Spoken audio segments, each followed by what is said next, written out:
Hello, everyone, and welcome to Gamersledge. Matt, I feel there's been a disturbance in the Matrix. Let's try this again. Deja vu means they've changed something. That's right. Hey, welcome to episode 331, not The Last of Us 2.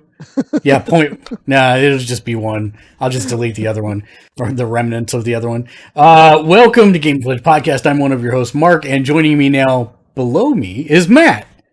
Hi. And directly below him, it's Keegan. Hello. We have a bunch of stuff to get to, again, even more now, because, yeah. And let's go around the room and talk about what we've been doing in the last 2 weeks since last we met. Let's start again with you, Keegan. So for games, I started my second playthrough of Fire Emblem Three Houses, Golden Deer Route. I've gotten a little further in Final Fantasy VII Remake. Still just slowly putting through that. Then I have also been playing Call of Duty World War II, which I have been enjoying, both online and campaign. He's way better at FPSs than I am. He's got like a positive KD/RAR and everything. It's like it's fun. It's actually semi-fun to watch him play because he's actually kind of good at that stuff. It's still good. He's like ready to go pro or anything, but so wait, have you played Warzone yet? Then, Keegan? Warzone? No, you haven't. No. Well, he should. If he's enjoying if you're enjoying that, you should play Warzone. It's on your system already, or on. I assume games I need to play first, but if I get the chance. Yeah, welcome to adulthood. It's not that list will only get longer. Yeah. I know. When we were growing up, the number of games that came out in June of this year was, like an entire decade for us, Well, I actually was looking at, and I thought I brought it up on one of the shows, but in 2017, there were more games launched in 2017 than the entire decade prior to it. Oh, yeah. Wow. I know, and it has been an exponential bell curve since 2017. So, yeah, it's crazy the amount of games that are out now. So many games, not enough time. That's pretty much it. Yep. And on the watching front, Keegan? On the watching front, I have been keeping up with Love is War, which final episode of season 2 airs tomorrow, so I'll be finishing that up tomorrow. I finished the Tower of God, which I really enjoyed, to the point where I downloaded webtoons to read the source material. Then I have also finished an anime called Gekken Shoujo Nezaki-kun. I can't speak, but whatever. So I finished those two. And I also watched a couple episodes of The Floor is Lava with my mom. Why have I heard of this? What is this? It's a recent Netflix release. It's kind of like an American version of what's that Japanese game show with the two guys that are like all dressed up in funky garb, and then people run this really ridiculous obstacle course and they just like rip on them the whole time? No idea. Okay, well, it's kind of like that, but it's a room that's set up under the kid game, The Floor is Lava, right? So when you were a kid or kids were little, you jump from chair to chair, right? You can't touch the floor because it's lava. So they actually set up an obstacle course where everything's in a liquid. It's thicker than water, but I don't know what it is. And it's bubbling and exploding and stuff as they're trying to, so it's making everything slimy and wet, and as they're so trying to navigate this obstacle course. And it's teams of 3, and the number of people you get across plus the time determines who wins. So you have 3 teams of 3, they each go through the course. Whoever either gets the most people or the same number of people but quicker wins. It's a $10,000 prize split between 3 people. Plus a $29 trophy. So it's Plus a $29 lava lamp, which is the trophy is a $29 lava lamp. It's hosted by some guy. I didn't recognize the guy. They set him up like you should know who he is, but I don't know. And he does voiceover through the whole thing. So obviously he's not doing it live. It's all, recorded, and then he's doing the commentary. But it's, Alan Thicke type, his family friendly stuff type, America's Funniest Home Videos type style commentary. It's like, oh, that got his bell rung or something, because it involved a bell or something. It's all very shticky, but it's Alan oddly Stick. entertaining. Oh yeah, there you go. I could be that guy. Because that wasn't Alan Thicke. That was what's his face. That was Bob Saget. Yeah, Bob Saget, but same kind of thing. I'm not sure. But yeah, it's on Netflix. It came out like 2 weeks ago, I think it dropped. Oh, interesting. So yeah, they're 20-minute, half-hour episodes. They go by pretty quick. But it's funny because, you watch them and you're like, oh my gosh, these guys are dumb. But then you've got to realize they're doing it there with all the sounds and everything going. And when you're doing those things in real time, your brain doesn't work the same as when you're separated and out of it, And right. Yep. But I think they do tell them to, if they can play up any aspect of their personality or something, they must encourage them to be goofy or whatever as they're going through it, because either that or they have some plants or something. I don't know, because some of those people are just being ridiculous. Anything else, Keegan? I was thinking and couldn't come up with. Oh yes, we finished the second season of Manifest last week. Did they have a destiny? What? Oh. Took me a second to get that joke. It's all good. But yeah, kind of actually. Yeah, they kind of do actually have a destiny. I kind of figured there had to be something. So, yeah. Well, cool. Then Matt, how about you? Yeah, it's been pretty light on the game front. I finished Oxenfree. I don't think I had done that when we had talked last time. So I finished Hue first. Actually, I hadn't finished that. Which is a puzzle platformer based on colors. And then Oxenfree, which is it's like an old school adventure game, the old point and click adventure games, but it's written amazing and voice acted amazingly well. I didn't recognize a single one of the voice actors' names. But it's amazingly well done. The lead writer on it is a former Telltale writer. And there's some documentaries included with the game. And he's like, the average Telltale script would be about 2,000 lines. This game has 12,000 lines. So between all the different options and choices you can make on who you talk to, every discussion has 3 options plus silence. So everything branches just, crazily from there. It's done in a 2D style, so it's a pixel arty type style, even though it's 3D graphics on 2D hand drawn backgrounds. And it's kind of it's not really sci-fi horror, but suspense. It's supernatural horror. Yeah. Is what it ends up being, is the genre of it. But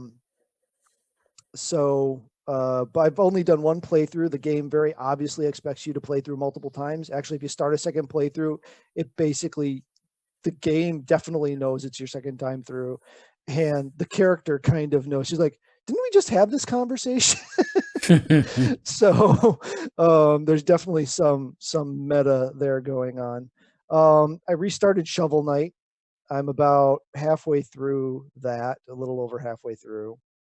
And then The Last of Us Part 2, which I'm 18-ish hours into, but it's hard to say what that translates to in the distance of the game because...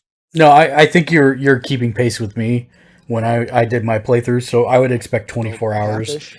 Yeah. No, 24 hours before the next major thing. Okay. Yeah. Which So, we're not. I want to make clear we're not talking about The Last of Us 2 tonight. I have finished it. I wrote a review. It's up on vidgamenews.com. The reason that we're not talking about it is because it is a completely, you have to talk about the spoilers in order to talk about the game, and especially since Matt and his family are not there yet, we're not going to do that. So look for a spoiler cast dedicated to The Last of Us 2 eventually whenever Matt does finish it. But I'll be trying to get through it pretty quick here. But yeah, I mean, in general, I mean, it's gorgeous. Did you go into this completely blind like I did? Like, have you managed to shut out all spoilers, all media conversations, all that stuff? I avoided all the spoilers. I think I watched like the second to last trailer or something like that. So, I mean, I had some ideas of ish, you know, but nothing specific. I didn't read any of the spoilers. I didn't go into any of that. So I will be very interested to talk to you because I also did not. And then when I finished the game, it was like I was living in an alternate timeline. And so I will be very intrigued to discuss this with you once you're done. Yeah. I just got to one of the parts that made me go, okay, I could see why some people would be potentially bothered by the amount of ness in it. But it still fits within the world to me, so it hasn't been world breaking for me, but I could get how some people would be a little bit too much for them. Do you think you're going to get to play over the weekend a solid amount? I think so. I think I'm going to get to a fair amount. So don't hesitate. Whenever you get to things that, just text me. I'm interested. Okay. I won't spoil anything for you, I promise. Oh no, I just want to hear your reactions because this is, yeah. Okay. I think I did get to the most stressful part of the game thus far, though, and it involves, they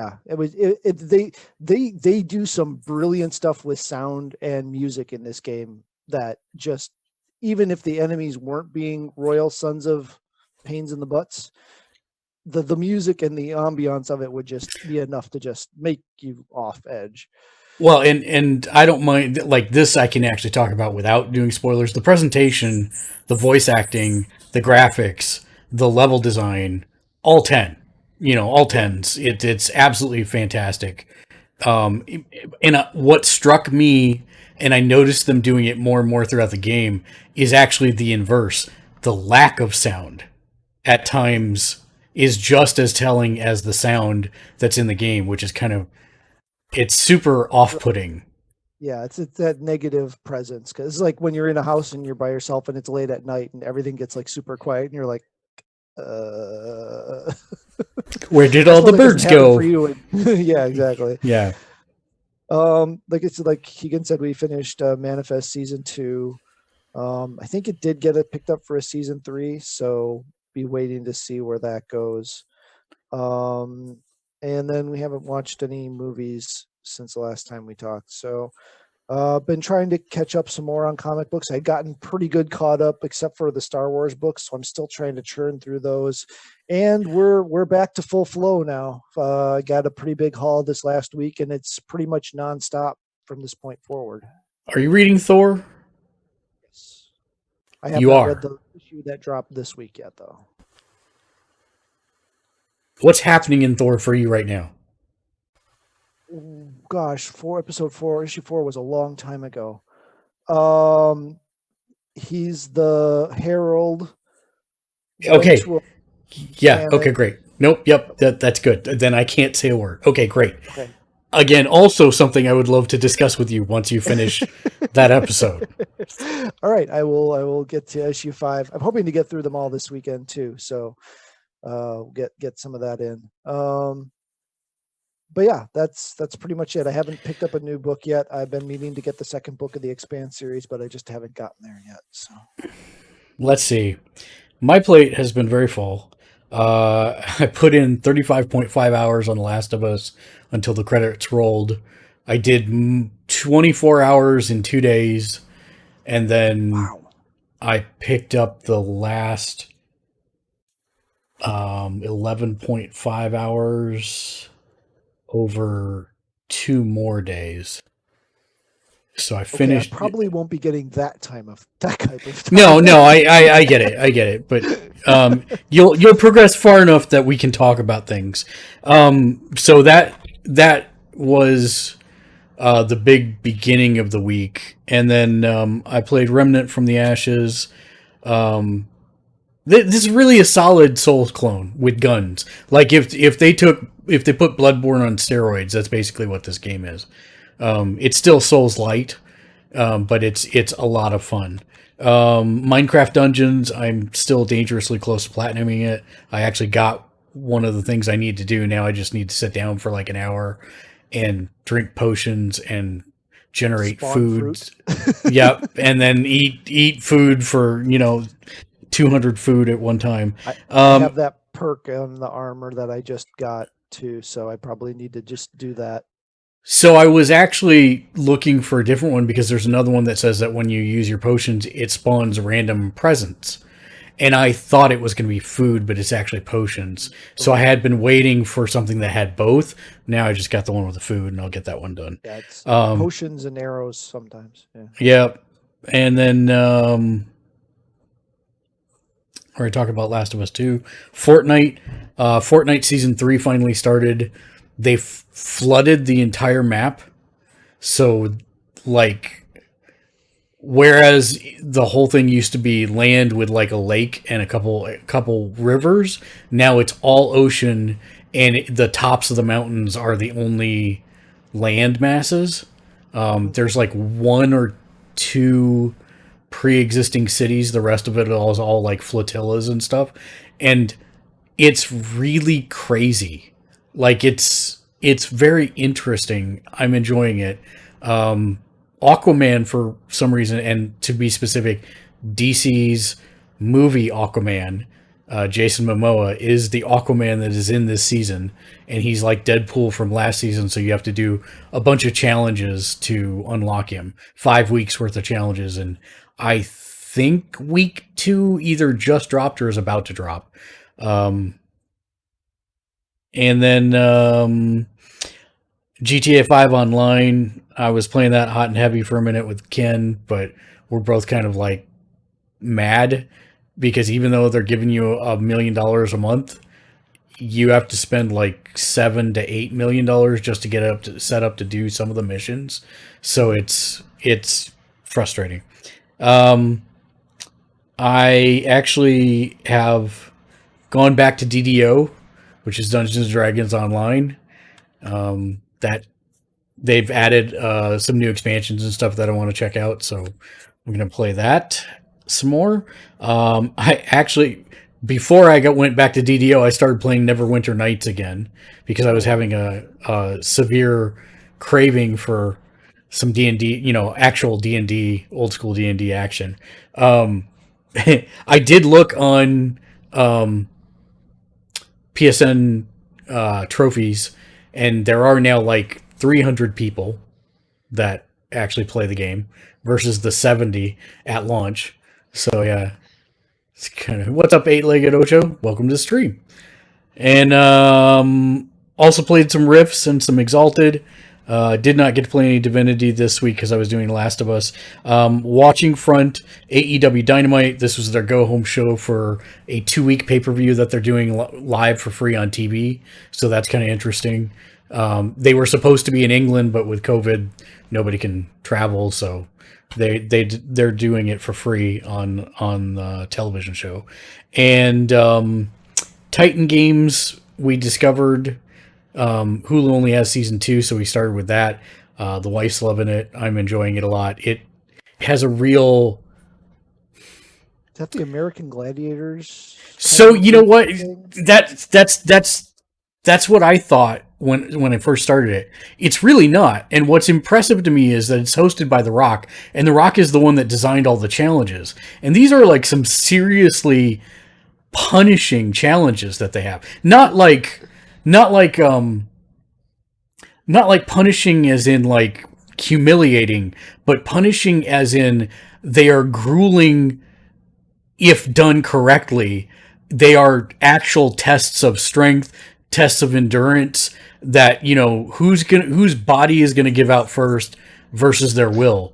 And it's actually really interesting. And the final course they call Mount Olympus, and the whole thing is, what's interesting to me is that they break it up into regions. So you've got the Central Division, which is the central United States, East Coast or Eastern U.S. and Western U.S. And they start with the Central, and they do the whole thing of the Central. But the way it works is you've got 2 people that compete, and then they go up against a handpicked Titan, which is usually a professional sports athlete. So they do a best of 3 between the 2 competitors, and then whoever wins just runs the final thing, which is called Mount Olympus, versus the Titan. And if they win, they become the Titan, and then they have to actually defend their championship every week against whoever wins the best 2 out of 3, until they determine the winner of the Central region. Now, then they move to the West, do the same, and at the end, all the people that made it to Mount Olympus but didn't win go to the finals and as competitors. So if they knock these professional athletes off, they come back as competitors and can work their way back up to reclaim their Titan championship also. It's actually really interesting. There's no American Gladiators, right? So there's no like Frost or Fire or Ice. It's just all of the people that are in the competition together. The one that's more like American Gladiators is actually Ultimate Tag, which we also started watching. And that is 100% American Gladiators. Like, but just with tag. So you've got all the gladiator type people are parkour people. So you've got like the nerd who looks like oh my god, what's the movie? Tina, Eat Your Food. Napoleon Dynamite. He looks like Napoleon Dynamite in a singlet that's chasing after people, except he's actually a parkour expert. Right. And you know, stuff like that, and it's kind of an interesting twist on tag. It's really just tag, but still it's pretty good. But yes, that is 100% American Gladiators, and it is hilarious actually. So if you get a chance to watch it, that's good too. That's it. So let us be done talking. We're going to keep talking over this, obviously, but we're going to talk about Night City Wire. This was the Cyberpunk. There was a lot of stuff this week. There was the Cyberpunk Night City Wire. There was the Marvel Avengers mission briefing, and then there was the Baldur's Gate 3. We can't do all of them. We don't have enough time. So we'll do Night City Wire, and we'll go through some of Baldur's Gate as well. So Night City Wire, are we ready? We all ready to press play? Are we starting at 0? We're starting at 0. Okay. All right. In 3, 2, 1, go. It works perfectly. And I'm going to make sure that I drop the volume while they're still going with... There we go. Hello and welcome to this, the very first episode of Night City Wire, a brand new series from us at CD Projekt Red, where we'll be talking about all things Cyberpunk 2077. For today's episode, we'll be starting with a brand new trailer. One of our developers will be joining us to help unpack everything you're going to see. We'll have some news. So is this a streaming personality or something? No, Holly is actually the community manager. I actually know her. She and I used to write at Destructoid at the same time. But she actually went to CD Projekt Red, I think a year and a half, 2 years ago. So yeah, I was really happy when she got that. No, she's not a streaming personality. Okay. Didn't introduce herself, so if there was a print, I just missed it. And while she's talking about this stuff before we get to gameplay, they did let media play through about 4 hours of the game. A lot of interesting reactions. Most all of them are positive. Yeah, come on. City like any other, just bigger. Nah, mano, not just any other city. Legends are born here. The major leagues. We're only here because Dex is pulling the strings. Doubt that puts us in the same league as them. But we are. They just don't know it yet. But if you got the cojones and you know how to use them, you can do damn near anything. Unless you catch a bullet. Even then, you go out with a bang, right? You know, you can make heaps more eddies as a motivational speaker. Yo, Mr. V, a pleasure. So what's the gig, Dex? You meant to come out in one piece? How about we go over the plan? I think that guy's damaged. Yeah, a little bit. Jobs to grab. Guessing it belongs to a court. Arasaka. We're robbing some heavy hitters. Thought you could blackmail me, fucker? High risk, high reward. First rule of the afterlife. Ka-ting, baby. Goes without saying, we do this on the hush. Ideally, no bodies, not a one. Sounds simple enough. Is it gonna be dangerous? Don't you worry, mi amor. We're bulletproof. I am still worried about What the fuck just happened in there? Can't stop digging my no-kill playthrough. Yeah. I mean, they got to show this though. The majority of people that they're going to Are not going to want to try and do it. Yeah. I'm weird. I get It'll it. be impressive if they'll let you do it. You know. Yeah, I know. Damn risk it, V. And you, who are you? Or if there'll be a non-lethal weapon option. Yeah. Oh, I'm sure there'll be a non-lethal weapon. That I'm sure about. Contains footage from the game's prologue only, but there was an awful lot in it. So, Pavel, why don't you try and help us unpack everything that we just saw? Oh yeah, I mean, absolutely, I can try. So, what you have just seen is only the prologue of the game. Okay, he may be wearing earbuds, but the microphone he is using is not from those earbuds. No. And I am a bad person, but all I could think of when Pavel was talking was nuclear vessel.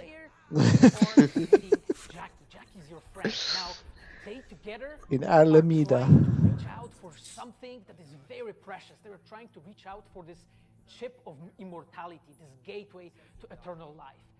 Jackie introduces you to Fixer Dexter Deshawn. He's a very important person in the social ladder of Cyberpunk. He is able to provide the player with various jobs and I forget, is CD Projekt Red in Poland? It is. Their bodies, push themselves to the limits to put their hands on the chip. But as you can expect, not everything goes as planned. But to see it, you have to play the game. There are an awful lot of really cool things in this trailer, and there's a few that I would just love to talk about a little bit more for the people at home. So let's start with talking about a gang called the Mox. Now, we see a few flashes of them in this trailer. I personally think they're really cool and one of my favorites, but can you give us a little bit more information about them? Oh yes, so the Mox is one of the gangs that player is going to interact with throughout the game.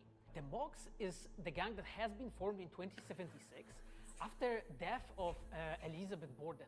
She was called Lizzie. Now, she was an owner of a brothel. And Lizzie Borden? Really? Yes. No, that is really... I was wondering how many people would catch that, because no one mentioned it in anything I heard past this. Oh, wow. With that gang, meet your own relationship with them and understand what they are all about. So earlier on, you did mention a 7th district, a place called the Badlands. Now, we saw a few shots of this in the trailer, but I'd love It's interesting they keep on intentionally doing the glip thing over it. Yeah. Is this like dead, Yep. dried out? 8-legged Ocho asks, I wonder if there'll be multiple difficulty settings. I believe they said that there will be, and you can set it at any time. This is a space that is inhabited by the nomads. But what's interesting to me is that your initial 3 choices of, if you're going to play a street kid, a nomad, or whatever, that actually influences where you start in the game. Like, physically. If you're a nomad, you actually start in the Badlands. That's cool. In the trailer, we also saw like a completely metal. And then creature. obviously Now, he choices didn't you look like he make was from will the Maelstrom either make it gang. This easier looked or like harder for you, something depending else. on. So, just tell Yep. the people at home, who Yeah. is this giant metal monster? Okay, so that big dude, that was Adam Smasher. I do Adam like this Smasher. very much. No, By our Adam Smasher was one of the original OGs from the role-playing game. Oh, is he? Okay. Cyborg. He was always a loyalist of Arasaka. And time has changed, and in 2077 he had to find his own space in Night City. But to find out, you have to play the game. In this But still, trailer, that's we a do cute see pun. some flashes of a Ripper Doc called Victor Vector. I think if people have watched previous gameplays, they The know names who of he this is. are But I'd terrible. really like to get to give people They're a supposed to be on purpose. about I know, I get it. and It's how on they'll be purpose, but interacting with them when they yeesh. play Cyberpunk. So Reaper Dogs in our game, they are surgeons. They are like a specific type of a job in the social ladder of Cyberpunk. They are accustomed and specialized in replacing limbs to the metal ones. They can basically update your body, enhance your body, change you into this walking war machine. And as a player, you are going to meet different kinds And of they- Reaper Dogs in the game. They did confirm that you will be able to like important characters for a story. craft and change genitalia as well. Eddies that you're gathering to turn your body into this tool that allows you to survive on the streets of Night City. Pavel, thank you so much for joining us. I know you'll be back later in the episode because you're going to be helping us to analyze the Braindance gameplay. But before that, we do have some news to share. Earlier in the year, we announced that if you pick up Cyberpunk 2077 on Xbox One, you'll be able to play it on Xbox Series X when the console launches. And just in case you missed it, it will be the same for PlayStation players as well. If you pick up Cyberpunk 2077 on PlayStation 4, you'll also be able to play it on I don't know PlayStation why, but 5 I've been having a hard launches. time getting And excited that's about this not all. game. There I just will be a free upgrade for I don't know why. It looks like one of the most ambitious RPGs ever made. it does, and I don't know why. If it's just because I just have The Last of Us and Ghost in front of me. Is and it I because just it's a can't- first-person shooter? That might be Or part first of it, person? Factor. I but should say. I don't know how it is, right? Now, this is interesting. A standalone anime set in the Cyberpunk universe, which we've been working on for Which I was some not time now. familiar with the Edgerunners is name due to Studio launch in Trigger, but 2022. once I But for heard more some of the information, shows that let's they go to did, the I team was in at least Tokyo. familiar with the fact that they existed. So, Right. and I think their art style My name matches is pretty Flayer well Baldur. I am with the Japan-based with the producer motif. for Cyberpunk Edgerunners. What I do basically on this project is that I am a fixer, to put it in the words of the Cyberpunk universe. We are a game company. We are a bunch of nerds, and wherever there are nerds, there's going to be anime fans.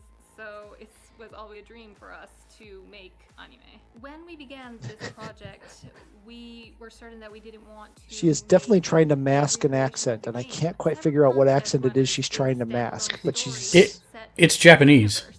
Is This it is still okay? Night Yeah. but everything else is because she's totally masking it pretty well, new except with characters, certain new stories. Yeah. sounds. I do like to think Yeah. that it's going to be a great gateway for newcomers to come and check Cyberpunk game and also the Cyberpunk genre. as a So whole. she's a native Japanese speaker. That's some damn impressive English. Toronto, which Yeah. is one of the biggest anime meccas of the world.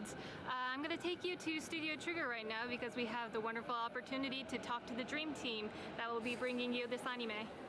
こんにちは。トリガーの代表取締役の大塚です。監督の今石です。the more time goes by, the more I really want to go back to Japan. Yeah. Just, If we're ever just able not to go right. anywhere ever again. Yeah, pretty much. I was going to say, just not now. 今回はそのサイバーパンクという僕らが10代の、一ファンにしか過ぎなかった頃に生まれたジャンル、そういうジャンルのものをまた、時代が何周もして作れるというのが非常に楽しみです。トリガーも10年ということで監督に今井氏、キャラクターデザインに吉成という。When I watched this the first time, I was like, Ultimate Team but Ultimate Fighter Desu. And somebody pointed out that that's like totally a copy off of Akira. yeah, The Akira right. pose That, there with the yeah, jacket. I'm and sure everything. it's supposed to be. Yeah. Oh yeah. This is a feature that you'll experience when you play Cyberpunk 2077. Braindance is essentially a recording of somebody else's experience. It allows you to relive their Oh, that's senses of sight, smell, touch. Strange Is Days. that the name? Strange Days, yeah. Yeah. Yep, it is 100% Strange Days, except on steroids. Joined by Patrick Mills, our senior quest designer and all-round lore master. The thing that I've heard about this from the people that from the media outlets that got to try it was that it was actually took up too much time and was too slow. But I love stuff like this, so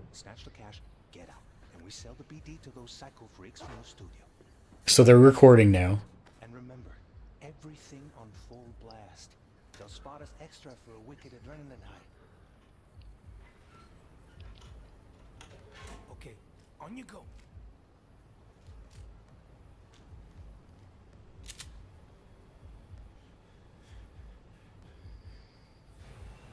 Down, everybody, on the ground. I want to see you kissing the flooring. Money, now, or I will fucking drop you. I swear to God. Well, yeah, hey, now, before I blow your fucking head off!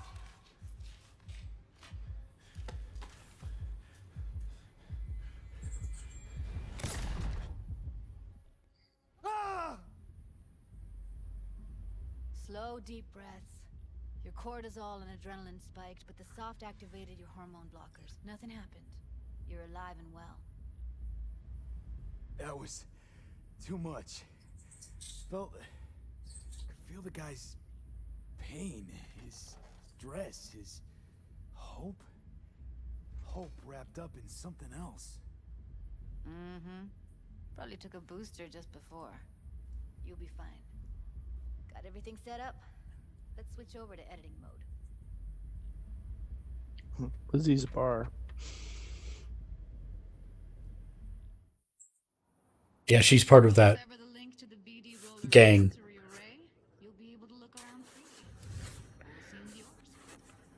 So this is where it gets interesting for me. Yeah. Because it's kind of like Batman's detective mode. Right. Yeah. You control playback. Can even pause when you feel the need. Then you use the editor console to unpause. Try it. But yeah, I could see how this would. I mean, this could go on forever if you mess around with it too much. Yeah. Well, and they're still in tutorial mode here. Right. Because what they're going to get to eventually is that any other electronics that were recorded, you can interface with here. Oh wow! So if there's street cam footage or something, you could pull Street it cam in. footage, or somebody's implant data, or Wow. all kinds of stuff, which to me makes this super interesting. Okay. You can also reset. Yeah. That'll take you right back to the beginning. Try it. Now for some fun. This here's why you came in the first place. In analysis mode, you get to view and even scan details of the enviro recorded by the BD roller. Focus on the heat, the gun this gonk gets from his buddy at the beginning. Now scan it. Plan simple. Do nothing odd. Don't get creative.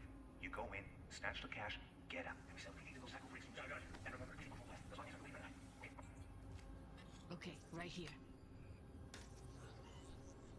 Excellent. Let's move on. Now heads up. In analysis mode, you can ferret out background noise and conversation. So yeah, this has got elements of Minority Report in it too. Yep. Every little detail, even the sights and sounds the But world this is was never aware of. this is where it gets interesting Sources of the recorded for me. signals, switch to the audio layer in the editor. Go ahead and try that now. Okay, good. Now you should see several sound signatures in the store. Choose one and hone in on it. So you can hear the background conversations that were happening before you even got there. Okay, we have a deal today on 2 flavors, curry and surf. Everybody, Yeah, this is kind of like what they want us to think you can do in like the CSI shows. Yeah, exactly. Exactly. They pick up everything. all the elements in the Eight-Legged Ocho says, "Great, now I want to play as Batman in this game." I'm sure you'll be able to. Yes. I'm sure you'll be able to. Some semblance thereof. Definitely on PC, there will be mods. Sometimes you can analyze extra layers in the raw. Stuff the roller's cyberware picked up. Like what? Ev's got Kuroshi optics that grab infrared, meaning you should be able to grab heat signatures from her recording. Hella nice. So you could see if somebody's hiding behind a... Walk up to the wounded chick. Try scanning her. Alright, next thing. Scroll forward to the part where our artist gets a lead injection. Or I will fucking drop you, I swear to God! Well, now, fucking head off!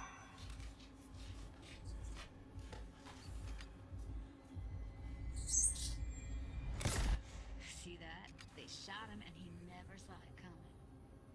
But you will. Here it comes. My favorite part of the game. See the blinking thing over the entrance? Surveillance cam. Must have caught our shooter. You'll see in a sec. Cam feeds to the screen behind the clerk. Roll back to where the screen's in the kid's field of vision, then scan it.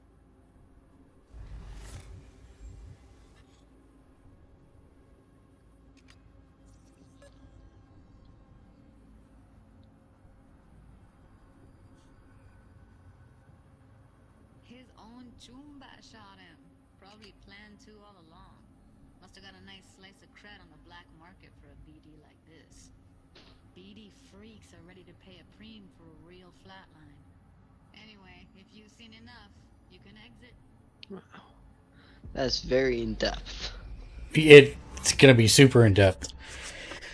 And I actually they'll am have to keep super... all the they'll have to keep the scenarios all about that length, or it'll just it'll go insane. And they were saying that it was too long in a couple of the times that they did it. Yeah. I'm sure there's still a lot of tweaking to go on before this game is ready for the light of day.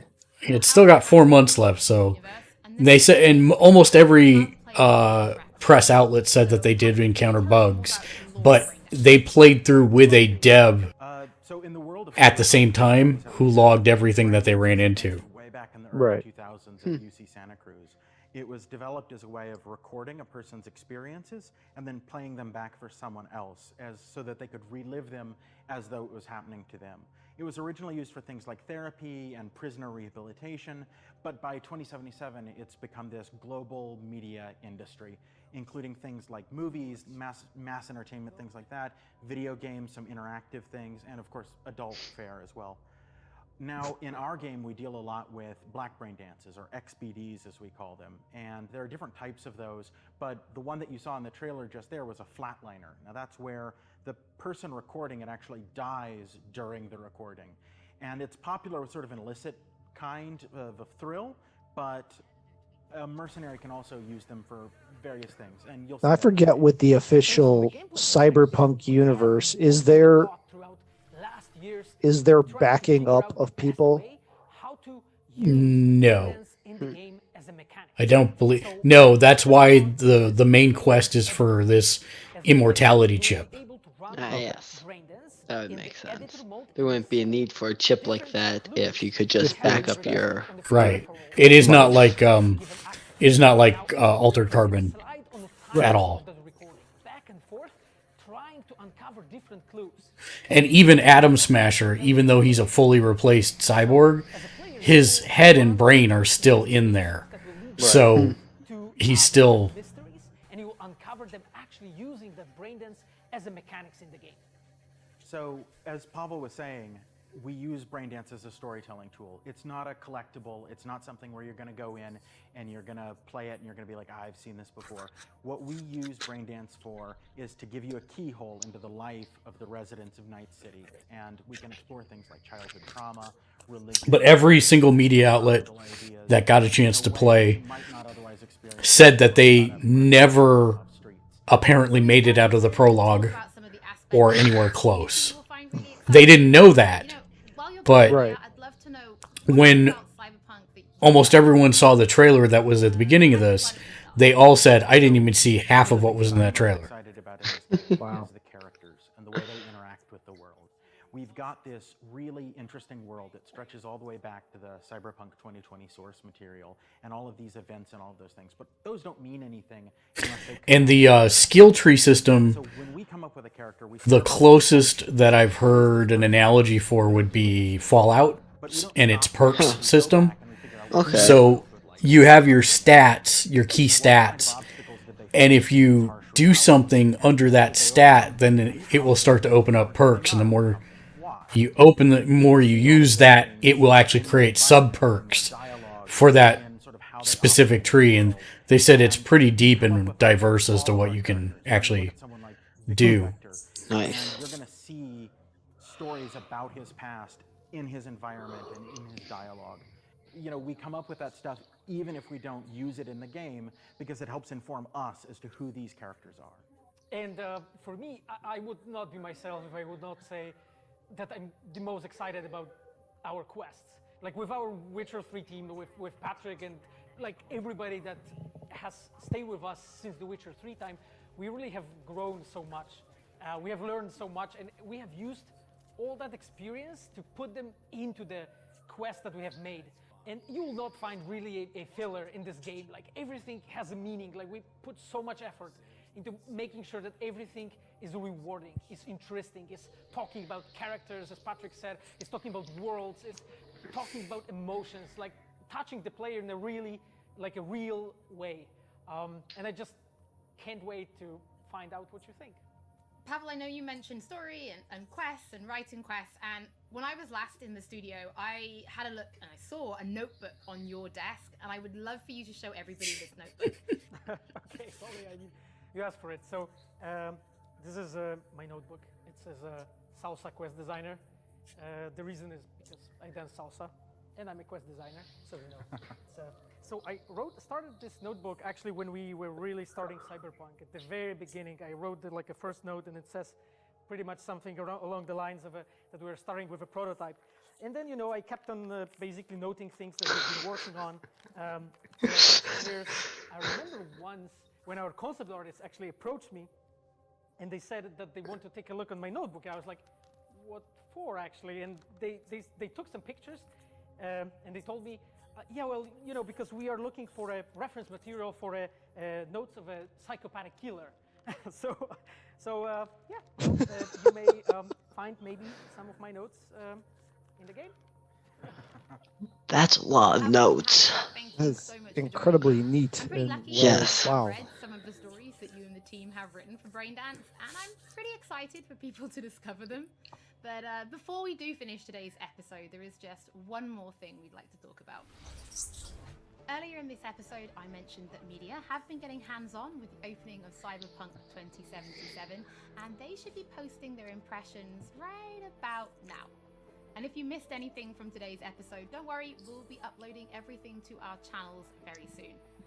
And finally, on behalf of everybody at CD Projekt Red, we just want to say thank you so much for joining us for this, the very first episode of Night City Wire. But don't worry, we'll be back with episode 2 in just a few weeks. So, we shall see you soon.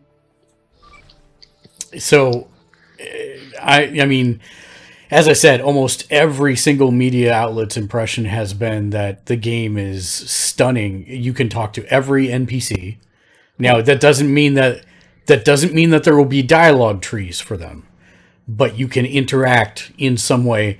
One of the most interesting things that I heard through all the reactions was that if you're in a crowd of people, you know, or you're in a mall or a store or something like that, and you're just staring at an NPC and they're doing something like on their phone or talking to somebody else, eventually they'll look up and look at you because you're staring at them. And I'm like, that's kind of a nice little, that would happen in real life. So I appreciate that. But yeah, they said that the driving felt good, like GTA-ish, but not as good as GTA. I don't like the way GTA drives, but whatever. They said it felt fine for a non-driving game. And they said that gunplay felt weighty. It felt like you would want it to feel. But almost no one got to do any hacking, and there was no sign of Johnny Silverhand, aka Keanu Reeves, for anyone that I heard from any outlet reporting on it. Wow. GameSpot probably has the best video up that shows the beginning for the 3 different origins. So you can check that out on their stream.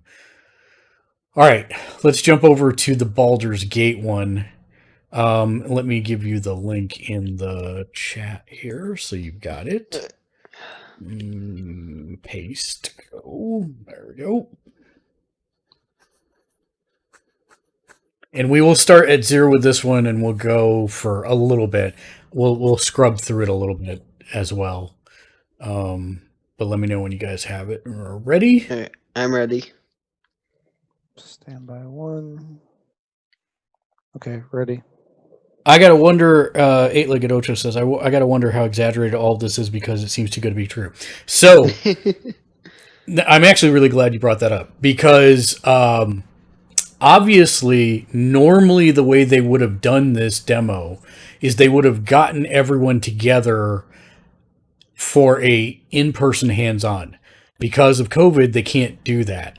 So the way that this was actually delivered to everyone was via GeForce streaming.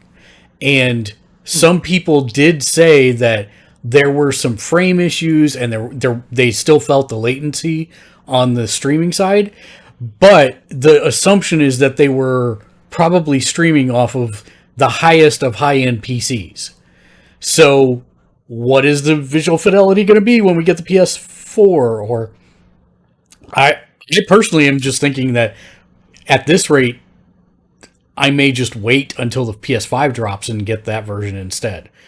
I could get the free upgrade, but until I know if the save profile information is going to carry over, I'm not sure what the better option is there. But that's going to be something I hope they address here soon. Almost everyone has said that it is an incredibly ambitious game, and no one would be surprised if it gets bumped again. And I would not be surprised if it gets bumped again. And if it does get bumped again, then it will be a PS5 and Xbox Series X launch game. So, Well, November it could be anyway, even though it technically isn't. Yep, that's what I was thinking. Is like, they would be crazy not to make the discs for the PS4 and the Xbox, One X, because the install bases on those units are so high. Yeah. They're not going to be anywhere near the install base of the PS5. But if they do push it past November, I have a feeling it will be a launch game, exactly, for both systems. All right, you're good to go, Matt? Yep. All right, on 3, 2, 1, go.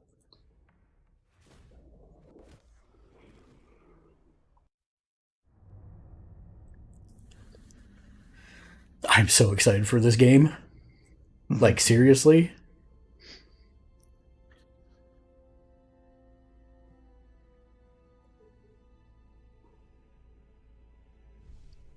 Have you seen the trailer for this? No, I have not. Does this have a launch window yet? Early access is targeted for August. Okay. And I'm assuming that's PC only, or is that PC and Xbox?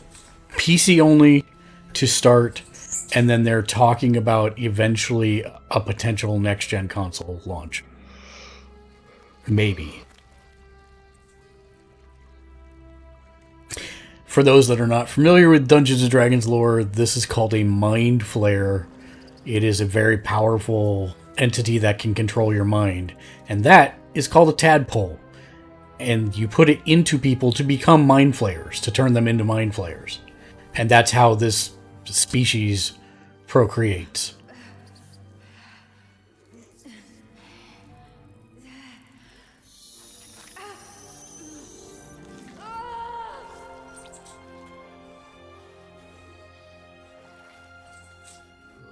So, some similarities with what they call the Mind Flayer in Stranger Things, but very different.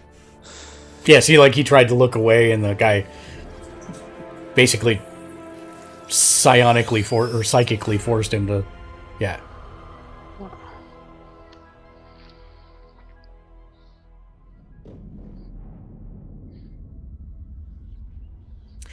So, I should also notate that what you are about to see is like a god level event. Like, mind flayers generally work in the shadow. They work in the shadows. They amass power and manipulate the strings from behind the scenes.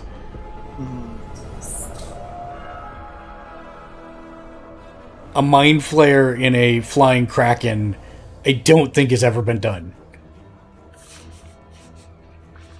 That would definitely not be a thing I've ever heard of, but Yeah. you're more well read on this than I am, so It definitely seems like a devastating duo. anything this overt is very Mind Flayer-esque. Right.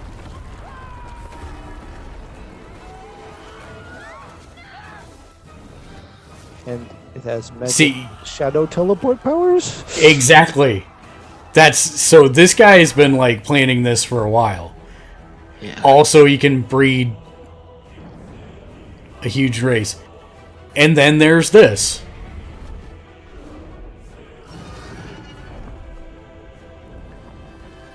Did we just switch to Dragonlance all of a sudden? So, dragons generally don't work with humans or other races, for that matter. So this has got to be some kind of alliance, but we don't know what. Yeah. It's actually Dragon Riders of Pern fusion fiction. Yeah, okay. I'll take it. I don't mind. That is a like story that I'm surprised hasn't been tapped for some type of game. You could easily make a Panzer Dragoon clone out of her. See, I mean, they've got to be working with some like 20th level kind of characters, because he just teleported to a snowy area, his entire ship, and then somebody on the wizard side from the Dragon Alliance actually was able to follow him. Yeah. They can't follow us through warp. Yeah, exactly.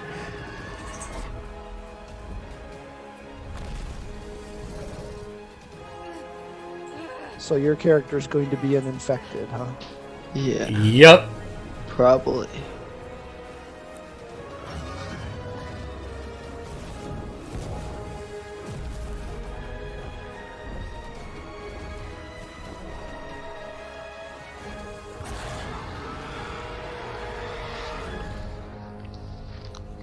Those were all red dragons, or was one of them a black? No, they were all red dragons.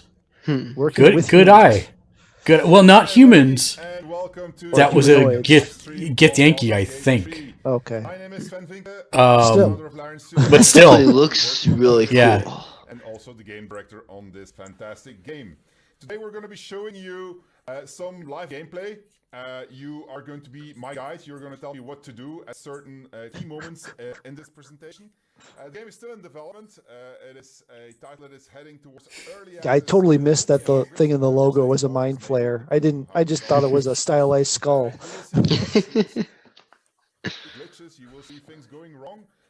But there's a lot of gameplay already in the game, and I think we're going to have a lot of fun. Hey, what's up, H2O Serpent? Thanks for joining us. Maybe I'll first introduce my party. I am currently playing a custom character. This is the guy. And Ocho, trust me, I get it about being let down about EA games in the past. Trust me, I get it.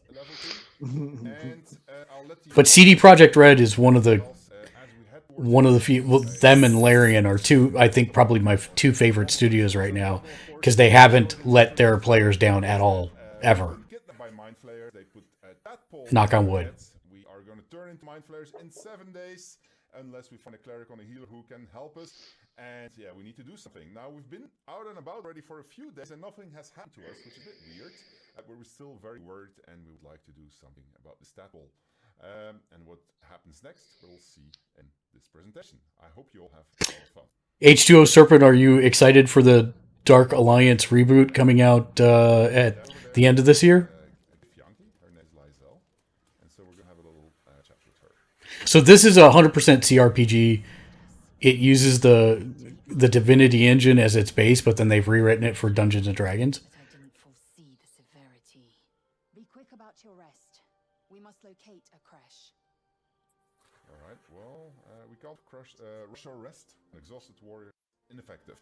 For the people who saw the first live gameplay stream, something has changed here. This is not in the past tense anymore. It is written now in present tense, and it's not from the perspective of a singular character anymore. It is literally you making those decisions. So let's pick that one. Notion in a complex circumstance. So your character isn't voiced, I suppose, because it's too many. I suppose it's a custom character. So. And on top of that, you could be female, male. Yeah. Right, yeah. Should a single tentacle split your skull, I will not hesitate to end you. She's supposed to be a half-orc? No, she's a Githyanki. Oh, she is a Githyanki, okay. To Shadowheart, who is my cleric. What were you two talking about? Nosy? None of your business, really. Wrong. Your business is mine. We're entwined, thanks to this. If we're to survive... Your finger? Trust each other. And just to be clear, come daybreak, finding a healer is our first priority. Okay. Let's talk about it in the morning. We did just talk about it. Let's have a chat with Gale. No, so you say Dark Alliance. You're talking Baldur Gate Dark Alliance, the console? Yeah. Dark Alliance. Yep. That is coming out. There's a remake of it coming out this fall. Oh, wow. I didn't know that.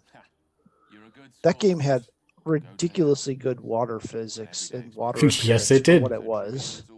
That's just the one thing I remember about it is the water.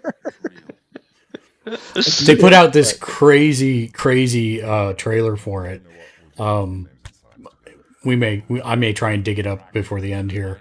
No gameplay, but it was a good trailer. Pictures on a piece of paper. What a difference a day makes. Now we have tadpoles slithering through our heads like carnivorous feti. That's not abstract. You should maybe have some rest. I think I heard a banshee, Matt. I think I did too. I'm concerned. Well, that's excellent advice, Gail. So let's go and do that. And click on our bedroll. Sleep. So the interesting thing is one of your character choices is you can play a vampire. And you have the option to feed on your teammates at night and then wipe their minds of it. I think at some point they would probably get suspicious of something. Depends how well you roll. Yeah, true. And I have to laugh because in the first gameplay demo that Sven did of this, he party wiped, which was hilarious. And this one, his rolls are no better. It's like the game actively tries to sabotage him when he's demoing it. It's pretty funny. You have to wonder if that's... I mean, the paranoid part of me wonders if that's on purpose, like they cranked up the difficulty for some reason to give it legitimacy. Like, see, even though I've been doing this and I'm the guy, I can still get party wiped. And, or if it's really just that hard.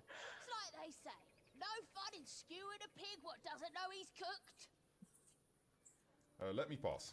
We got you surrounded. Come on, guys. Goblins sound like kids. I don't like it. They kind of look like kids. It's like the kindergartners from what was that Disney show, Recess? Okay, well, let's try to intimidate You them. remember that one, Decide Mark? or I'm coming for you first. No. Right. Okay, that's a fairly high roll. Oh, you are literally seeing the die. Okay. Yep. And we had like as average as it gets. I gained 1 inspiration point previously in the game. An inspiration point allows me to roll again. I'm not going to use it because I think I'll need it later. So I'm going to just press continue and we'll just get into combat with these fine gentlemen. Okay. So Yeah, those battle stances look like Divinity. So for people who saw the light, See, that's what I'm saying. It's like the game hates him. I'm gonna set all your people on fire first turn. And the way that it works now is that you have a more traditional turn order. I'm guessing these characters don't like being on fire as much as the ones in Divinity do. Considering they don't have any magic armor, you are correct. Now, I need to get on top of this and make sure that these guys don't have the high ground on me anymore. So what I'm going to do is... Yes, high ground. Well, high ground, the verticality is actually a thing in this now, which is amazing because the vertical rules for D&D have only been really fleshed out in 5e. So this is really the first time that any of that's been implemented. I don't have enough actions to hit him when I arrive, so what I'm also going to do is I'm going to use my action search, so I get an extra action. Alright, and now I'm going to manage to go over there and smack him, and hopefully that's going to be a good smack. And we'll have got rid of at least one archer. Yeah, it's a good smack, but it's not good enough. Alright, next one. Keep on shooting those fire arrows at me. But I did manage to do a saving throw. When is she's gone? She has a create water spell, so I could does it, but...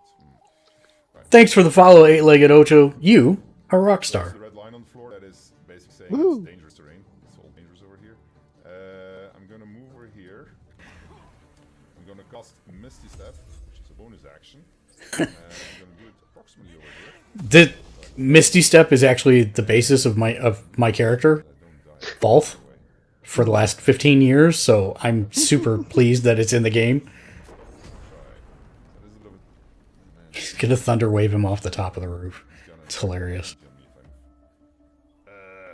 Alright, well that starts swimmingly. Let's see, level 2. No,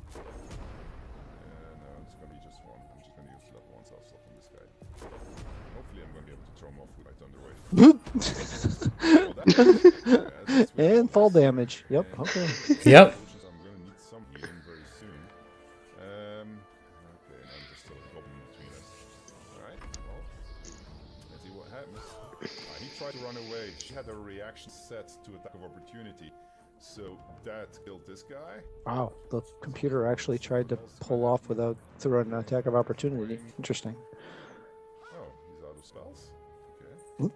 It missed and then walked away a little bit. And she's going to use she has a superiority dice here, so she's going to use a bit push attack.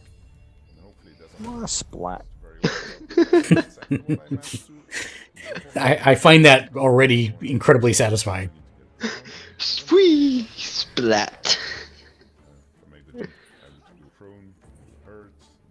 And what he said there is he could have jumped down, but he would have taken damage. Might have killed her. So he climbed down instead. Good to not, yeah. Save yourself some walking distance, but, maybe end up dead. Depends where your priorities are. Fire is a lot less persistent than in Divinity. You will never believe me, but I've done this many times. I believe it actually comes down to saving throws. Like it lasts for X amount of turns, but there's a saving roll at the end of each turn that it happens. Fire doused. I'm going to use guiding bolt on this guy. Actually, oh come on, you gotta be kidding me. He missed. The game hates him. It's fantastic. Well, okay, so I'm going to use Scorching Ray on this guy.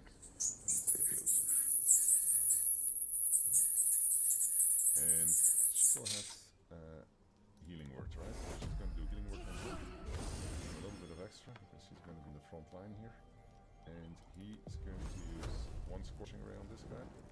2 scorching rays on this guy.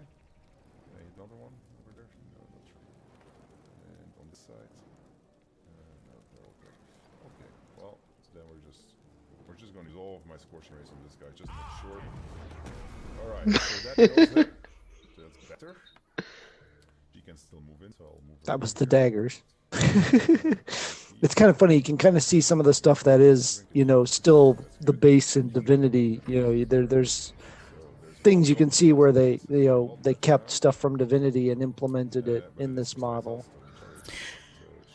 The interesting thing to me is I think it came out this week that max level is going to be 10, which is fine. Oh wow. Okay. This is basically death saving throws. Oh, he's dead. Or he's unconscious, excuse me. Right. Blue, then he's going to stand up. Okay. So, he said dead. So that it kind of implies then that the sequels you're going to be able to import your characters. So I would hope. I'm going to dash with him. I'm still hoping that they make some kind of DM mode to where you can generate your own D&D campaigns in this. That would be so cool. baller. And now I already dashed. Well, then I might as well go this way. I can get up this way, so that's what my plan is right now. And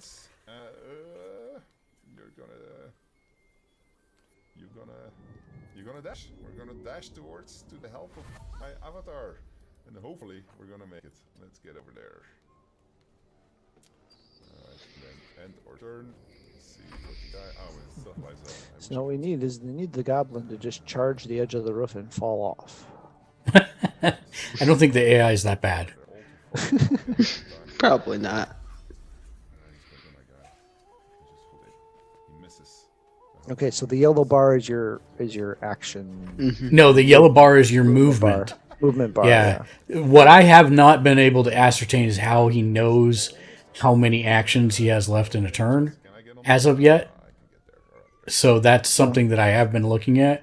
Because, you've got your standard action, and then if you have one, you can take a bonus action, but I don't know. And then you've got your movement. So I don't know. Okay, and let's try to keep. Yeah, I mean it must be the same thing. You just the things that are limited to where you can't do them during a bonus action. It'll be interesting to see how if they just gray out the icons. So if all you have left is your bonus action, you just can't do it. Or if there's a way to trigger bonus action. Voila, now he shouldn't be able to see him anymore. At least he won't be able to hit him. And she is also coming up. Well, I hope that didn't just ruin my chances of hitting the other guy. This fight is already taking much longer than it was supposed to take. Okay, let's go up. Dashing. That is the problem with live demos. Dash even closer. Is there anything you can do to hurt him? No. Oh, you made no. Next one. It is funny listening to him talk through it, though. But yeah, pretty real. Yeah. So, all right. Next one. Okay, so he's not shooting at the guy because he can't see him anymore. Good. He picked another target. Excellent. Now we're in business. Shadowheart, go and kill him. We'll do it with the guiding bolt. And this time, lethal. Okay. Alright. Well, that went a little bit harder. He got up with 1 HP. This is not terrible. But it's not terribly bad either. And here we are on the rooftops. It didn't party way. Not terrible. Windmill over there, where we're going to see a little bit of interaction with NPCs. Let me just get up here. Let's not fall, so I don't kill myself. Alright, I'm gonna sprite her. The world made that noise. Great question. Yeah. These goblins this over here. thing. Yeah. Look what we got here. Another little birdie wanting to fly. Stop this thing! He clearly has a problem. Flap those wings some more, and I'll feed you a worm. Alright. And you. Hope you got a stomach for rights. What are you doing? What's it bloody look like? We're teaching this here pipsqueak to fly. Alright. I'm gonna tell you to release that gnome. I haven't done my good deed today yet, so release that gnome instantly. You want this little cave lurking what's it? Find your own. He's ours! Okay, so I got 5 Lip options sync here. is either They're all yours. not I am really going to use, priority or by needs now some I work. learned that One or the Aquaman other. was planted in my It was a mind. stream. It's giving me certain powers, and so I can use these powers, for instance, in persuasions, like here. So I'm going to do this. Now the problem with that is every single time I do this, I feel that something's being taken away from me. So I'm going to say, I'm a true soul now, once again, release the gnome. The other thing I So discovered, basically what he said there is you can use the tadpole to kind of do mind flayer Jedi mind tricks, right? But it eats part of your soul every time you do it. That means that I'm going Oh dear. very low DC or difficulty check. So he only needs a 4 because he's going to try and use his. Single problem. And roll 15. Good. Yes. Whatever you want. The tadpole squirms in your mind. It seems sated. The goblin's nostrils flare nervously. All of his bluster seems to vanish. We're leaving. What about the gnome? Ain't we supposed to bring him to... I said we're leaving! Apologies, my lady. We didn't mean to doubt a true soul. We'll be off. Alright, great. So they're going to dash Mhm, off. mhm, mhm. I assume if you fail, then that leads to a combat with all of those and those two beasties.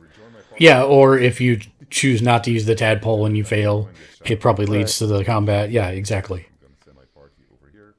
That would not be a fun fight. No, that would not. So Especially let with one me- of his party members at 1 HP. Yeah, that's his main character. That's the hilarious part. Character, yeah. Yeah. Let's go forward. So, in not so long, I'm going to ask you whether or not we're going to go into a goblin camp to kill a hobgoblin named Droraxin, or whether we're going to go into the Underdark, and that's something that you should start thinking about. So she has a problem. We should keep moving. Okay, what just happened? Nothing. The trick of the light. But something tells me there might be a solution to some of our problems hiding in this wilderness.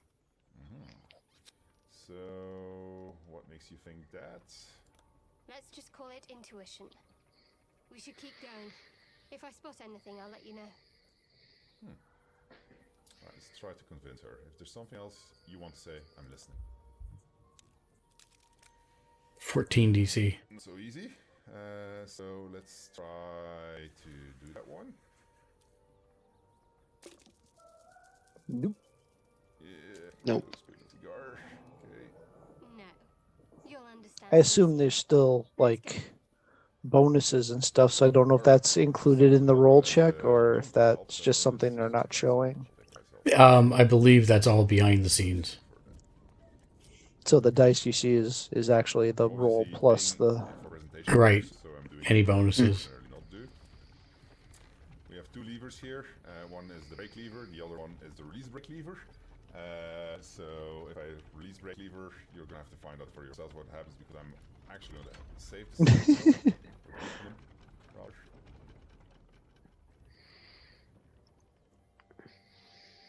and let's go and have a chat with him. I'm gonna do that with. So let's skip ahead a little bit. Let me, only because, time. Okay, so If you see half a sun, then I'm lightly obscure. go to 2855. 28, 50. Okay. Okay. And then 3, 2, 1, go. I'm heavily obscured. Heavily obscured is something that would happen if I would be, for instance, in a dungeon or something like that. So here, the best thing I can do is actually hug the shadows, and as I move outside of the shadows, then you see that I become less obscured. But this guy, fortunately for us, it does not always make very, very good ID. So let's get closer to him. Nat 20. Coup de grace. So it was a very, very easy kill. Okay, I think we're ready to sleep now.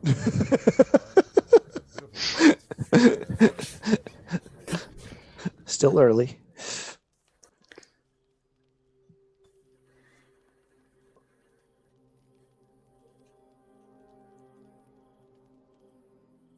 My, what manner of place is this? A patch of ground to call home. Some rest for the wicked, after all. What would suit the occasion? The words to a lullaby, perhaps. And keep in mind, this is still pre-alpha. Wow. Then down came the claw, and that love was that. They do know how to write them in Cormier, don't they? Well met, I am Raphael. Very much at your service. Hello, Raphael. My name is Sven. How are you doing? Charmed, I'm sure, in more ways than one. We should have a chat, you and I, but not here. No. This encampment is decidedly too middle of nowhere for my tastes. Why do I get the feeling this guy is a vampire, even though he doesn't present as one? I don't really he gives off a vibe that I don't trust him. Middle of somewhere. Nice place you have here, I guess. The House of Hope, where the tired come to rest and the famished come to feed lavishly. Go on, partake, enjoy your supper. After all, it might just be your last. All right, so you know, I'm actually quite hungry, literally. So I'm going to ignore him and fill my plate. Not easily rattled, I see. Good. Makes the next part that much more straightforward. Oh. Or he's okay.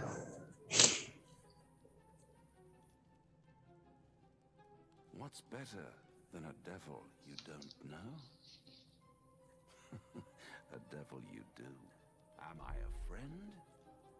Potentially. An adversary? Conceivably. But a savior? That's for certain. Alright, well... I sense a Faustian deal coming my way. Mm-hmm. Oh, a mere trifle. How dear is one's soul, really? A rhetorical question, of course, but let me venture an answer. It's worth very little, with a tadpole in your head. One skull, two tenants, and no solution in sight. I could fix it all, like that. Alright, so...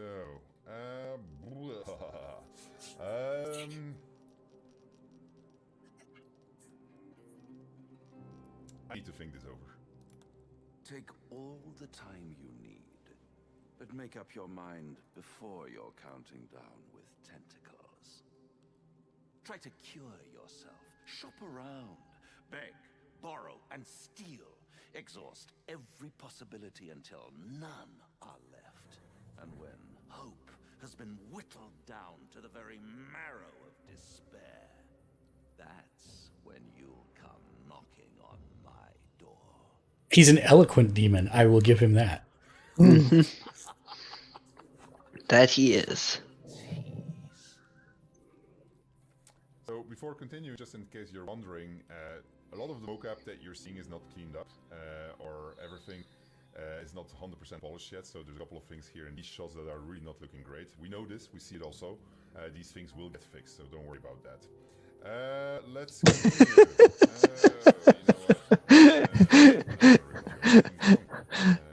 And yet they'll still probably get a ton of comments about it. Ah, yes, the tongue. Yet another piece of pleasurable anatomy you'll soon have to do without. All those pretty little symptoms, sundering skin, dissolving guts, they haven't manifested yet, have they? One might say you're a paragon of luck. I'll be there when it runs out.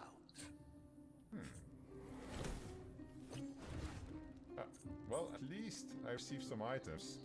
The items I received are obviously all the food that I took, which is actually pretty cool. Which is hilarious. Right. Now, something happened to us. We need to chat about this. Let's talk about with Shadowheart. What do you think, Shadow? So, this Raphael, he knows our secret. He claims he can help. What do you make of him? So they each had the same vision, apparently. Yeah. Let me Chat, actually. I'll let you vote which option we're going to take. let me continue forward. Let us continue forward for a second here. Go for it. So 1, 2, Just so that, because otherwise we're going to be here for an hour and a half. Yeah. We will pause the stream while the chat is deciding. So I'm trying to. is help, no matter. Let me see if this is. I'm gonna die. Okay, yeah. Let's get to. Okay. Okay, let's go to 1:13:24.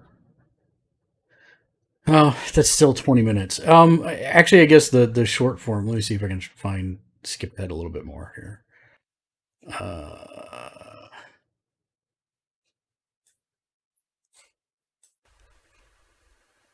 Yeah, but I want to keep my. Okay, let's go to 1:20:47. 2047.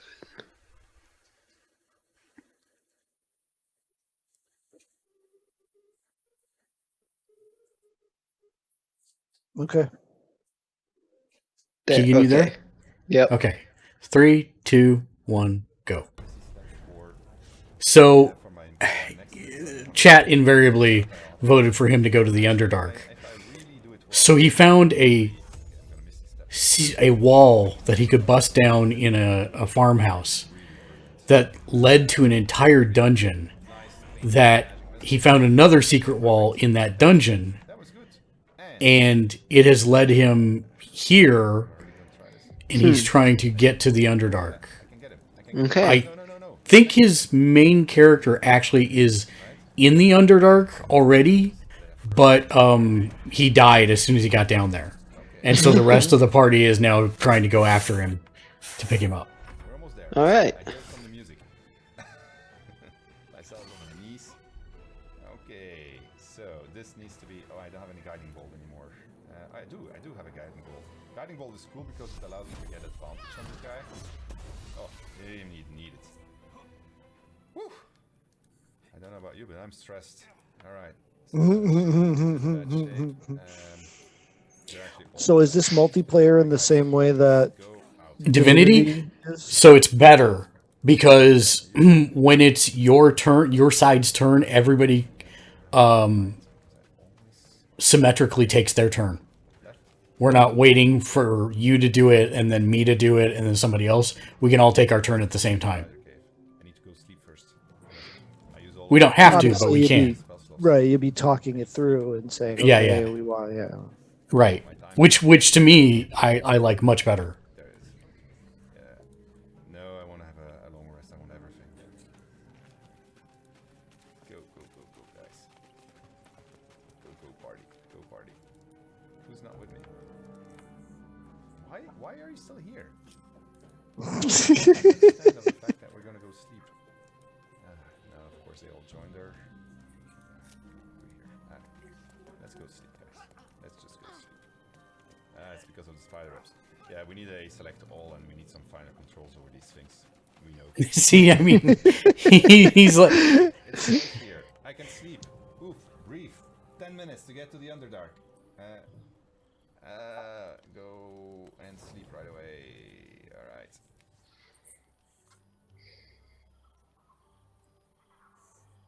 Well, I'm stressing because I know they're going to switch. We're on the D&D live channel, and they're going to cut us off in exactly half an hour. So, no,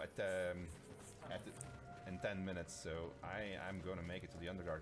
I'm gonna have to be very, very clever about it. For instance, by going in the right direction. All right, just start. Interesting that you can kind of just ghost through the map. I'm pretty sure that's a It's a dev dev feature mode just thing, for yeah. him. God mode kind of thing just for him. Yeah, that's what it seems like. It's like if it's not, that's interesting. Disconnect my character. Go into turn-based mode. Because I do believe there is Fog of War. Who's got the boots? Lysel's got the boots. Lysel, give him the boots. Give him back. They're not your boots anymore. He needs to have your boots. What was funny in that last thing, there was a web bridge that they needed to go across, and he had anti-web boots, and so he took them off and threw them at her so that she could then pick them up and put them on in the middle of combat. Nice.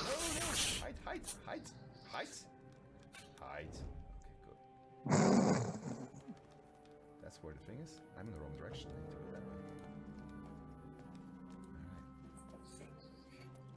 way. They also have a alternate turn kind of thing. Like if you cast a spell on yourself and it only lasts for so long, rather than wander around in real time, you can go turn by turn. It slows the world down to turn by turn if you need it to, which I thought was pretty interesting. Jesus, that was very close. Oh, that was a sneaking check. He landed in the gray inside all that red, and then was able to get out of the line of sight. That's crazy. Wow. This big hole here, you'd probably never try this out in this game, but in this game, you should really try everything out. You will always be pleasantly surprised. Bloody hell, Nick, I didn't prepare Featherfall. Alright, so here.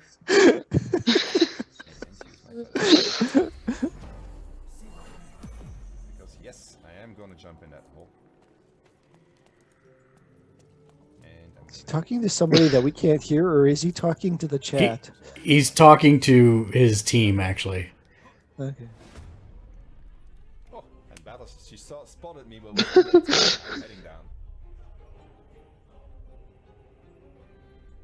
And He's literally jumping. He's literally jumping into the Underdark.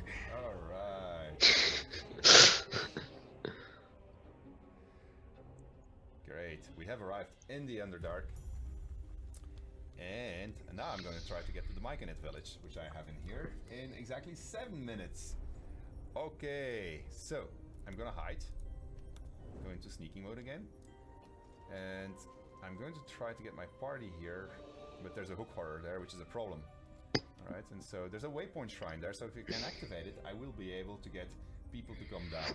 Okay, oh yeah, there's a spectator somewhere in the distance. I see the chat screaming about Beholder. It's a spectator. Yes. Alright, so I need to get... Alright, great. I'm gonna just misty step my way all the way to the waypoint. That's gonna surprise him most likely if he spots me. Because I made a lot of noise. But he's surprised, please be... He's surprised. Yes. That gives me... He's gonna have to skip his round. This waypoint is activated. I still have one misty step that I can do. I'm gonna do my misty step and jump all the way on top of this thing here. Excellent. I'm actually gonna taunt him. You get... and turn. No. This is not good. He actually is calling for help. So, From all of the Underdark. Wizard. They told me how to say trial. I'm not very good at it. What's this one gonna do? Alright, he's gonna climb up. Burning hook hard. Oh, come on, that's unfair. Ha! Good. You know what's also unfair, my friend? Let's see if this is gonna work. Thunder Wave. Jump away here. No! He incurred an attack of opportunity, and he got knocked down. Which means it cancels his... Yep. Oh, he still got his action, okay. And he just took half his life jumping down there. Because he doesn't have Featherfall on anymore. Party. Oh, you mean you can't? Why can't you? I know, because you came over here. Damn, I'm never gonna get back in time.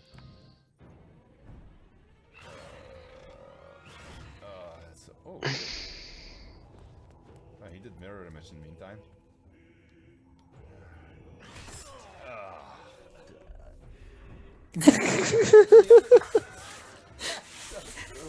He did. We made it to the Underdark. I'm gonna try my utter best in the next 5 minutes to still make it.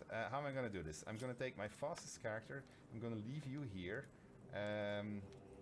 Wait, if she jumps in, she's gonna have to get through the spider also. Is she gonna manage this?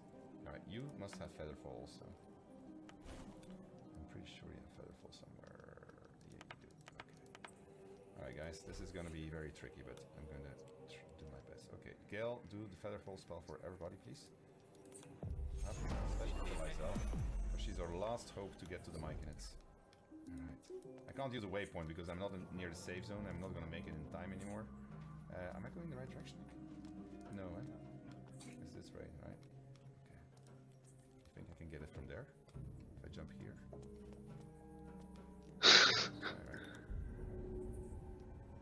I think so. Oh, you know what? I can do my Githyanki Psionics. Ah, yeah, I know how I'm going to do this. I'm going to do the Psionic jump, and then I have my extra jump distance. I'm going to make it that way. Time is ticking. Alright. So, I what? FTB.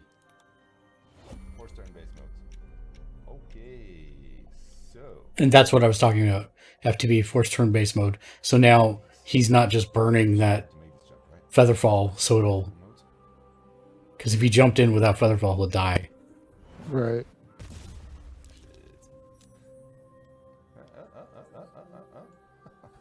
This is awesome. Yeah!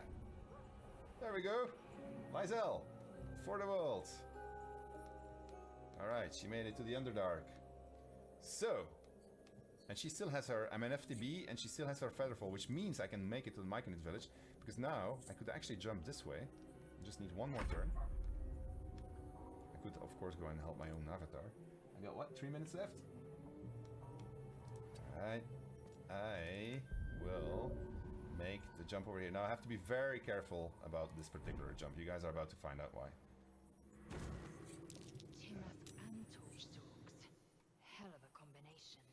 So I succeeded in a nature check. These things can explode and these guys confuse you. So it's basically a pinball machine if you walk around. I know this because of a successful nature check, so I'm just going to explode the entire thing. Okay, I need to take my distance from this. How much time do I have left? 2 more minutes. I'm going to leave turn-based mode. I'm going to shoot this thing. Very explosive stuff. Okay. If you don't know it, it's quite a surprise when you get into it. Alright, get me, go, Lysel, go, Lysel, you can do it, climb up. I made it. 2 minutes to go. His bonus for the year is secured, he made it. Yeah. Well, we'll see the Sovereign first, obviously. And apparently The Last of Us has invaded Dungeon. Except that these have been around for a long time more. So that's it. We can kill it. But yeah, interesting stuff. If you didn't get a chance to look at Marvel Avengers as well, it's pretty much everything you think it is. It's basically a third-person action RPG.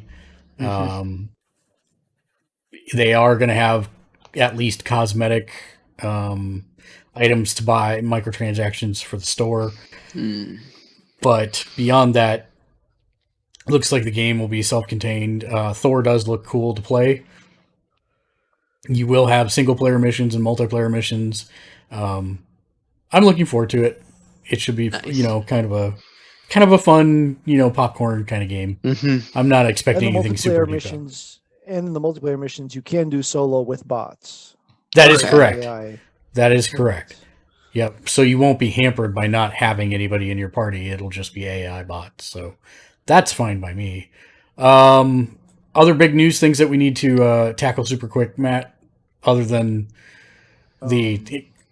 all the people resigning left and right and stuff. Yeah. Yeah. That take too much. Not I don't think so. I mean, we had the. Yeah, I don't think so. Nothing significant that I remember. There wasn't really any. I I mean, thought of a been some news minor thing. updates. Okay, go ahead. For Smash Bros, the new Arms Oh, character sorry. was released, or not, it was revealed. Announced. Yeah. Yeah, announced. Was it Mimi? Was that the name? Yeah, of the something character? like that. Yeah, it was Mimi. I will also remind everyone that if you want to check out our review of The Last of Us 2, do not go and read it unless you have actually finished the game or have no desire to ever play the game, because it does have spoilers throughout it. But it is, I am very interested for you to finish it so that we can discuss it on Spoilercast. We also have all of our playthroughs up on both the Twitch and the YouTube channels. So if you want to see all 35.5 hours, they are up there in a playlist on the main page, so you can check that out. We've got some Minecraft dungeons up there in the Let's Plays as well. And if you want to see that entire Baldur's Gate live stream reaction, we've got that up on YouTube also. I think that's pretty much it at the moment. Yeah, as has been all summer, everything's got sales. I mean, it's insane the number of sales and different stuff that's going on. So absolutely. That'll bring us then to final thoughts. Keegan, your final thoughts for the week? I still have to get to Last of Us 2, which means I have to play Last of Us 1 first. Which you should. Baldur's Gate game looks fun. I'm looking forward to it. I am too. Early access will be in August. That's what he ends the end of the stream with. That's their target date. Obviously, they are also working through COVID as well, but they're expecting early access to be in August. So I'll be signing up for that as soon as it's available. Matt, final thoughts for the week? I don't know.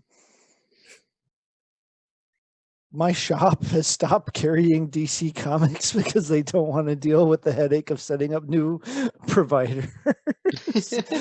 Wow, really? Yeah. So that was interesting. Fortunately for me, I'm not getting any DC books, so no issue for me. But I thought that was literally. Yeah. No issue. Yep. But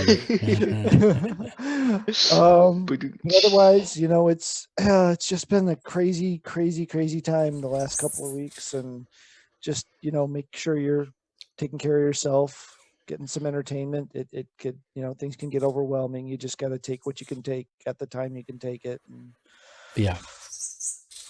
3 weeks left to Ghost of Tsushima. Yep, I'm definitely looking forward to that. Yeah, can I say that this has been like the longest month and a half of my life? And not just because I'm looking forward to the game, it just seems like these weeks seem like years lately. Yeah. My final thoughts is all site-related stuff. On the screen, you can see Freedom for the Borderlands, our 4th episode of our Pen and Paper Riffs Ukraine game, is online. We have all of The Last of Us. We've got a bunch of Minecraft dungeons up on the channel as well. We also have, what am I forgetting? Oh, look at the channel, Mark. Probably some wrestling something or other. We have reacts from the last pay-per-view. We still have our Final Fantasy VII full playthrough as well. I think that's our Mortal Kombat Aftermath. I put Aftermatch. Nice. Great job editing, Mark. That's why they call me the editor-in-chief. Fantastic. Aftermath playthrough. So yeah, go check all that stuff out on our YouTube page. As always, we appreciate you supporting us and following us. So make sure, appreciate again for 8-Legged Ocho to follow the stream today. And then if you'd like to support us, you can do so by clicking the subscribe button on our Twitch stream, or head over to our Patreon page at patreon.com/Gamersledge, where you can get your name on every show for as little as $1 a month, just like the fine folks that'll be coming up here in a moment. But before we end the show, we always end with a sage piece of wisdom to carry you over till next we meet in 2 weeks.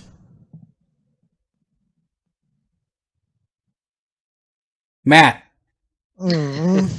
in celebration of Hamilton coming to Disney Plus next week, why do you tell actors to break a leg?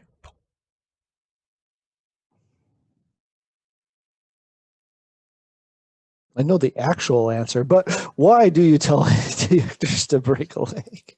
Because every play has a cast.